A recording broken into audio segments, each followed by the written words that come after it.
Good evening, mmjhl fans. Welcome into episode 13 in season 3 of the mmjhl podcast. I'm your host, Graham the G Show Forsyth. We are currently lagging quite a bit. This has been a continuous development tonight. As it's yeah, always fun when this happens. We may need to restart the stream. This is just wow. Supposed to have Manny Minuk, head coach of the River East Royal Knights, join the show in this edition of the podcast.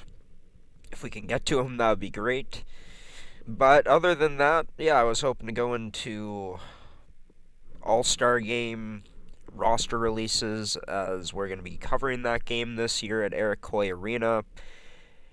And yeah, a whole bunch of other stuff that we'll come back to as we got to restart this stream. So we're going to delete this one, make a whole new live stream for this edition of the podcast. This was supposed to be out at 7:30, and it's just, yeah, unbelievable stuff. We'll be back soon. Oh, just kidding. The lag is gone, apparently. So we can continue on with this edition of the mmjhl podcast. As I mentioned, Manny Minuk's going to be joining me. We're going to take you through statistics from around the league, standings, results, stats leaders, and goaltending leaders.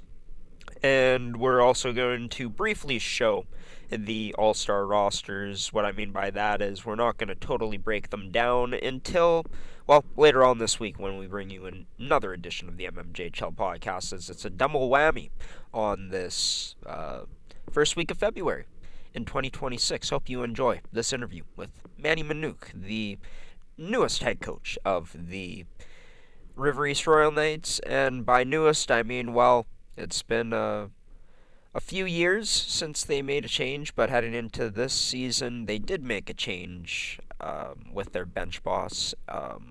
Blake Bonney was relieved of his duties, and Manny Minuk, along with his son, Manny Minuk Jr., who played on the team last year, along with former River East Royal Knight captain and now also assistant coach in Anthony Jacob. But I only had a chance to talk to Manny Minuk, the bench boss himself, and he joins the show next. This meeting is being recorded.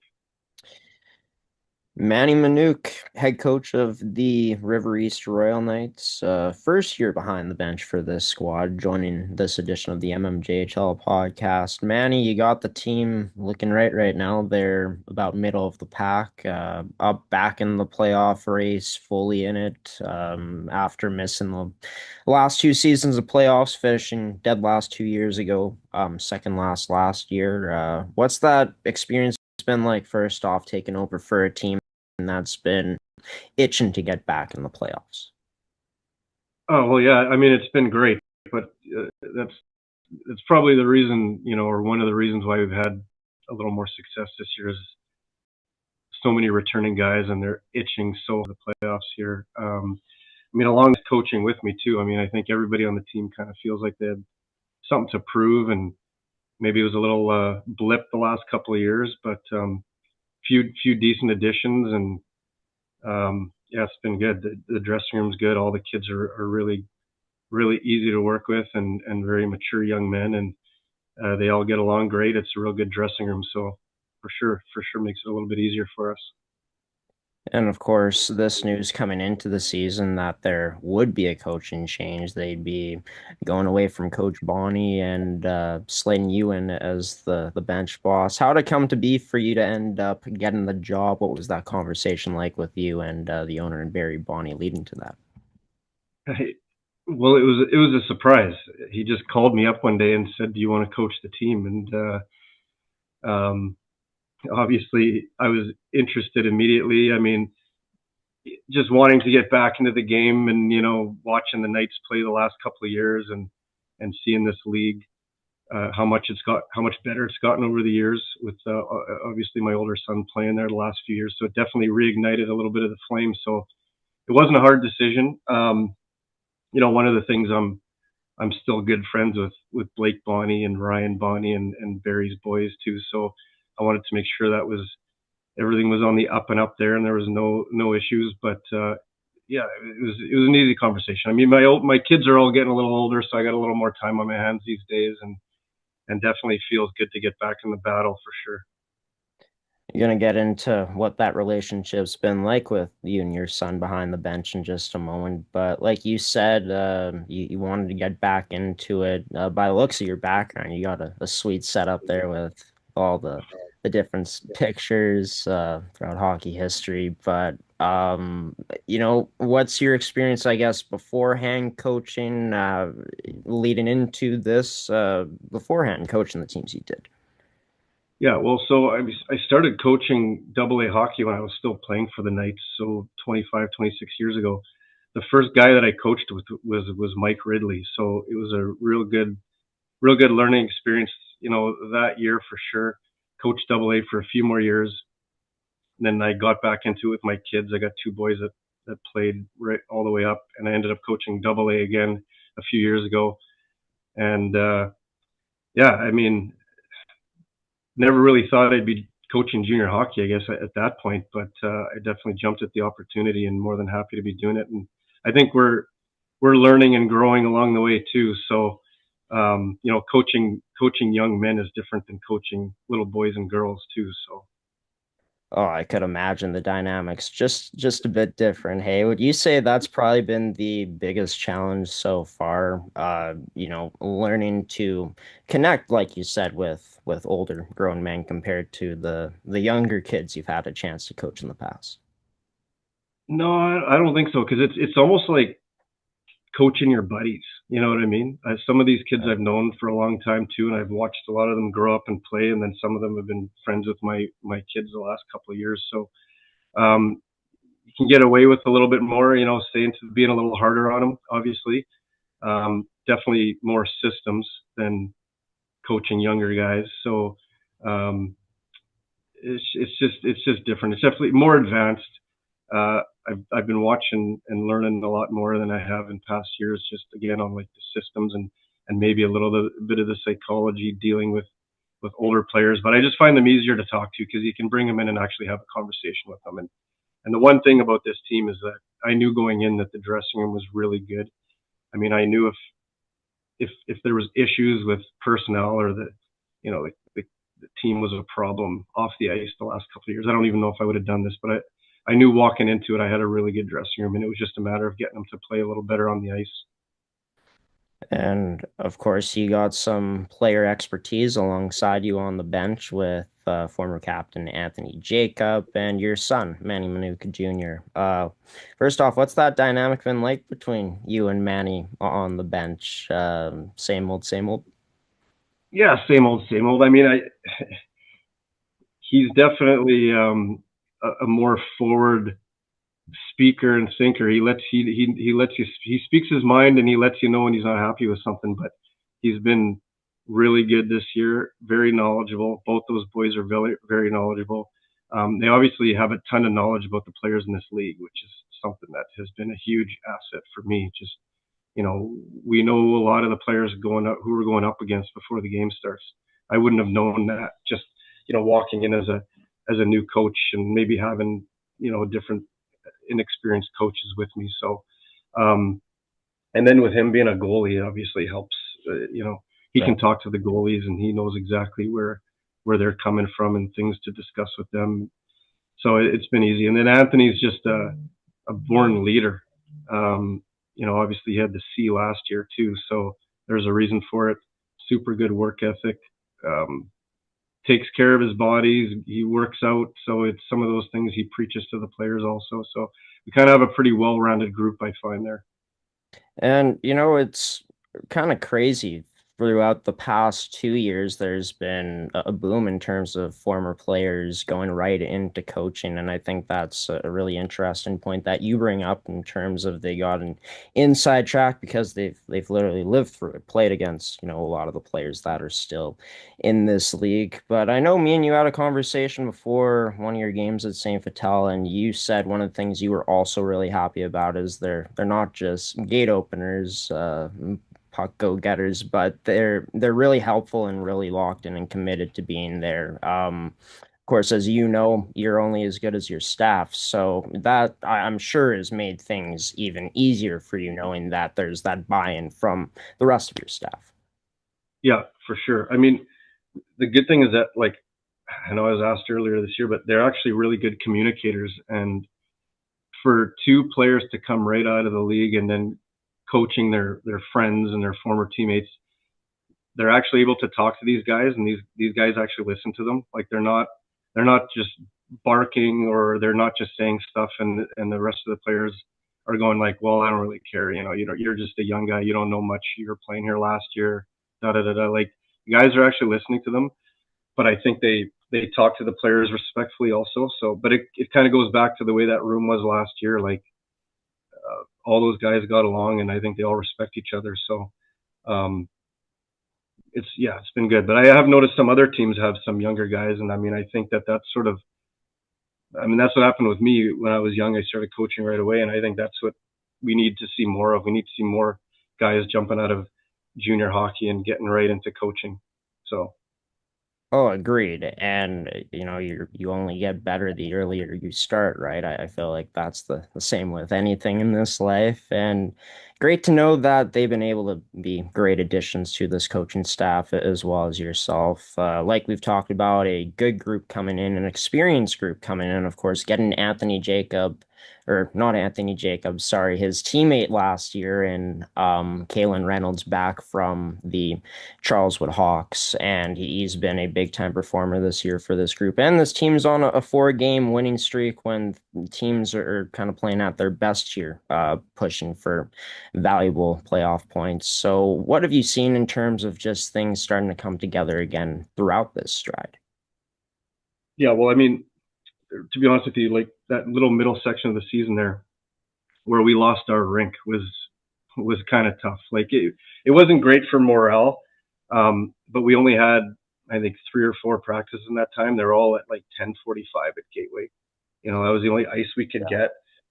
All of our home games, 5 home games, were all really away games, playing, in kind of crappy old little barns with small dressing rooms. So, and that, I mean, I'm not going to use that as an excuse, but I mean, I think it played into just a little bit of that little bit of a blip we had there, and guys are kind of back into the groove here and ready to work. And I think they know that they're good enough to make a little bit of a push here.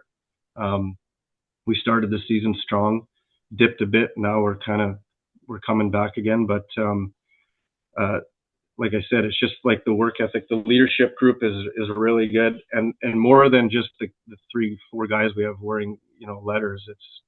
There's a whole bunch of leaders on this team, so they don't get down on themselves, and if they do, it's not for long. And so it's been really good. But yeah, guys like Kalen Reynolds and Lane Richardson, Maslow, Dela Cruz, Beelman, like, have all stepped up. Like, Kalen, we expect big things from him. He's a big kid. I think he's probably like the biggest guy in the league, height wise. He's pretty heavy, and these guys know that they only have a few games left in this league, and they want to prove themselves. So, yeah, he's stepped up big time, and when those guys all go, then the team just plays better. And we've seen that many times this season too, when those big boys can get going, like the Richardsons, the Reynolds, leading the way on the attack on the forecheck. Everyone's done their job pretty well around those players and the others. As you've mentioned, an interesting point you brought up about just I guess just the process, being out of a rhythm and how that affected things with being out of the rink for that month and Terry Sawchuk.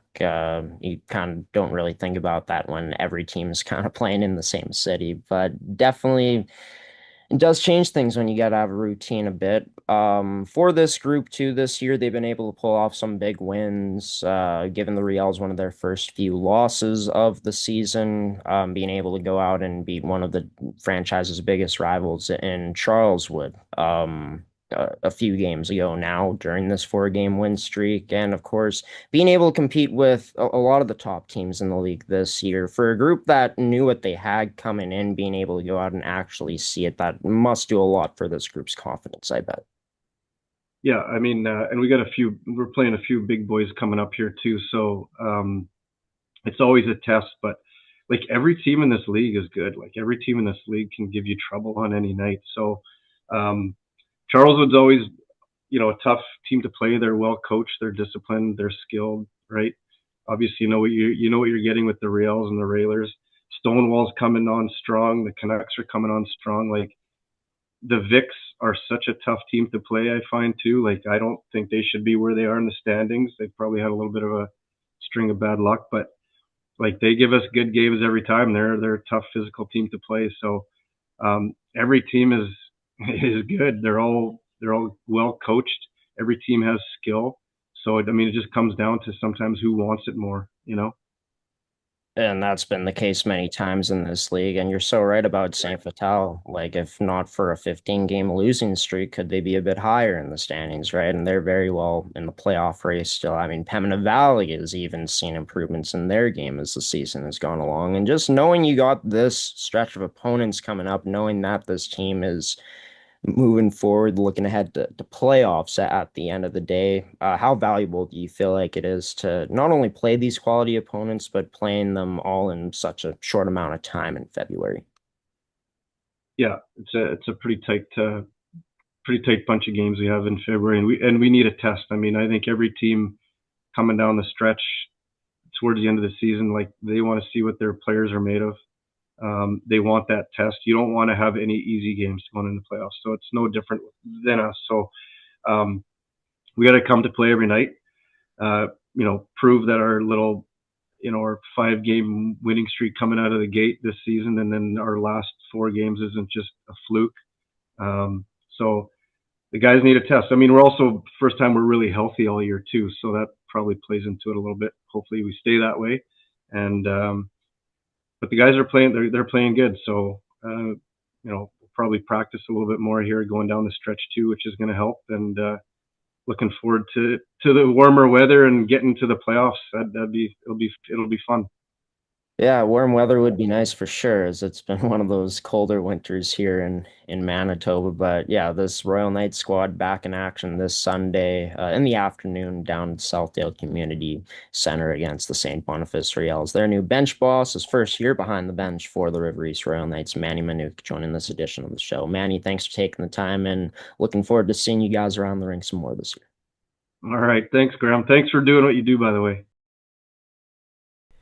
And that is Manny Minuk, head coach of the River East Royal Knights, joining this edition of the mmjhl podcast, as his squad is on a bit of a heater right now.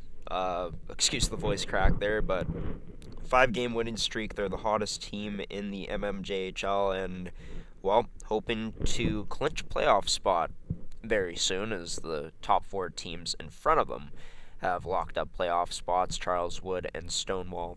Most recently, the Victorias, on a 2-game losing streak, did not help their causes in trying to push back to make the playoffs as what would be the last seed at this point, I would say. But yeah, no teams technically eliminated as of yet, but I feel like that may only be a matter of time. But at the same time, Pembina Valley, they've looked good their past 2 games, beat the Victorias, as we can see, 6-2 loss near the end of January, as these were the results for the last 2 weeks of January. As it started off pretty well for the Victorias a few weeks ago, 7-2 victory.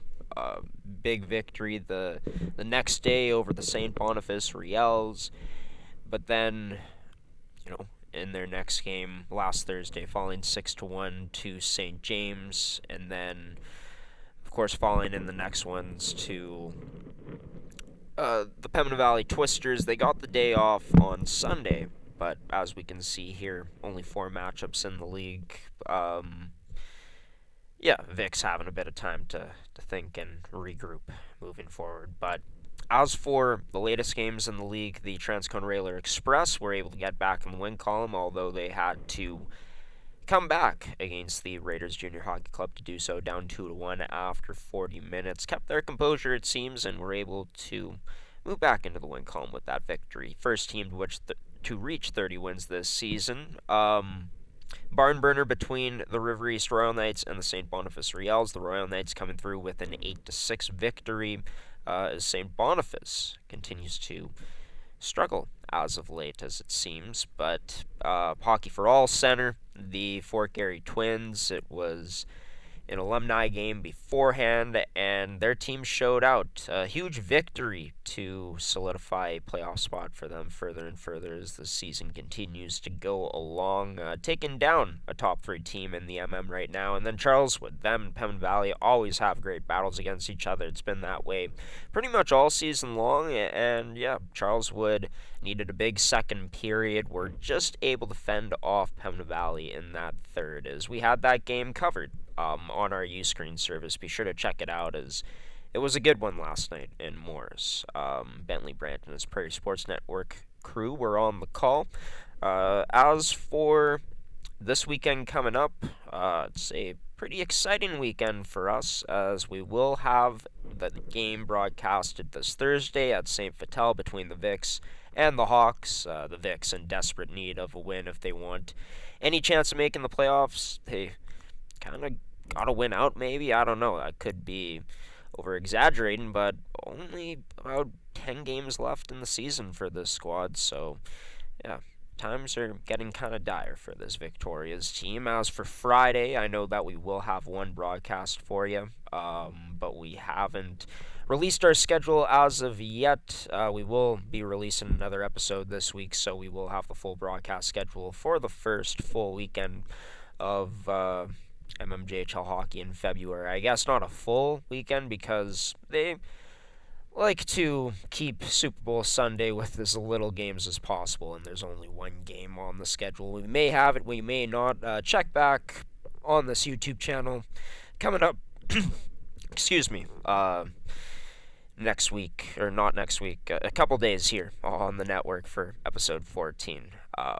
As we have to just confirm some things still. But as for the stats leaders in the league, Stonewall, they got the top 2 duo in the league right now, in Bateman and Halad, even though those two have played on separate lines, I believe, for most of this season. It's just unbelievable what Stonewall has in their top 6. Jaden Ward is also right up there in points. He continues to put up great performances all season long. That was no different this past Friday, I believe, against the Vics. He had a pretty big game, but Tyson Sperber, Cole Davis, Nolan Vandenbush all tied for 4th in the league in points, as that rounds out the top 5. As for goaltending leaders, Sage Delarone still quite ahead.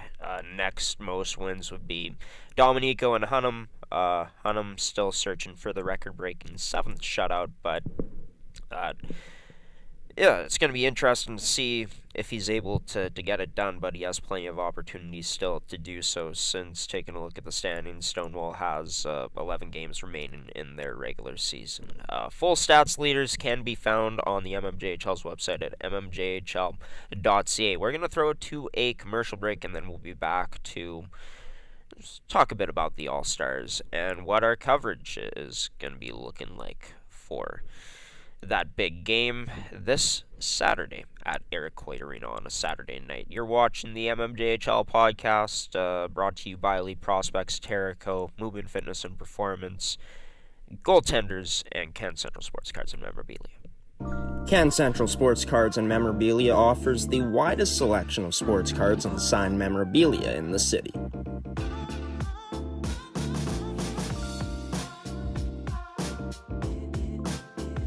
For dedicated casual and new collectors, Can Central Sports Cards and Memorabilia has everything a collector could ask for. Everything we sell is stored with care, and with help from our knowledgeable team, we'll help you find exactly what you're looking for. We carry Upper Deck hockey card brands like Series 1 and 2, the Cup, Ultimate, SPA, and plenty more. So what are you waiting for? Come down to Can Central Sports Cards and Memorabilia, Winnipeg's premier sports cards and memorabilia store.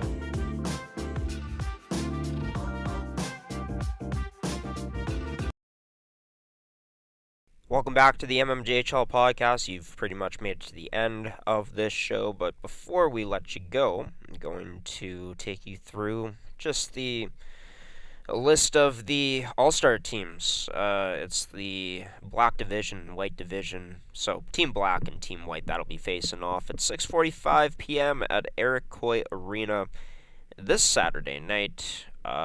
We're upping our price from $7 to $10 since this is a special event. And yeah, we got some pretty cool stuff in store for our coverage potentially. I know that Bentley's crew is going to be there since we can't really broadcast out of Eric Coy ourselves. But yeah, more I think of it, I don't want to get anyone's hopes up and then say we can't do it. So, as me and Bentley continue to prepare for the All-Star game, I'm going to be there no matter what. But we will reveal more details about our coverage in the days to come on episode 14. We'll have more news for you on that front. But as for the divisions, how it sits in terms of how the teams were split up, Team Black will consist of Railer Express, Charleswood Hawks, River East Royal Knights, Fort Garry Twins, and St. Vital Junior Victoria's players, and then Team White will consist of St. Boniface Riels, Stonewall Jets, St. James Junior Canucks, Raiders Junior Hockey Club, and Pembina Valley Twisters players. Victoria's and the Twisters, just taking a look at the rosters here briefly, had the least players selected with two going, Owen Van Robes and Ethan Wild for the Twisters. For the Victorias, Blake Goretzky and Liam Saxberg among the most selections out of any of the teams. The number one ranked Transcona Railer Express have quite a few players going, as you can see there, 3 forwards, a couple of defensemen in Larkins and Berchanski, and then Sage Delarone in the pipes.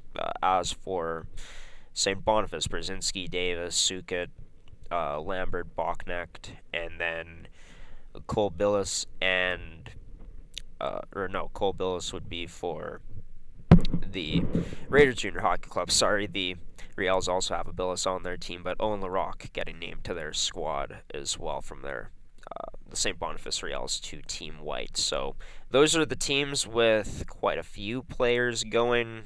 Good representation from throughout the league. We'll have more details, of course, and a breakdown of these rosters more in depth in episode 14 here in season 3. And yeah, that's going to do it for this edition of the MMJHL podcast. I've been your host, Graham the G Show Forsyth. Thank you for sticking with us through the technical difficulties and through me babbling, whether it's accurate at first or not. That's quite an annoying tick that I have for some reason. I hope to get it sorted out soon, but thank you so much for continuing to support us by watching this show. It goes a long way. Consider subscribing, turn on notifications if you want to stay up to date with everything here on the network. With our podcast release, it says you can get up-to-date notifications on when these podcasts come out. So definitely, if you support the league and want to know what is going on, if you're a fan of the league, this is definitely the place to be, as we like to break down the standings, the stats, the schedule, all that stuff. There's going to be more breakdowns coming up next episode in terms of what's to come this weekend in the league. We'll also talk more in depth about the All-Star game, as I mentioned. I want to thank Manny Minuk for stepping on tonight's podcast and being the guest, even though that interview was done last Wednesday. Excited to see how the Royal Knights can continue to potentially stay hot here, as they're on a current 5-game win streak.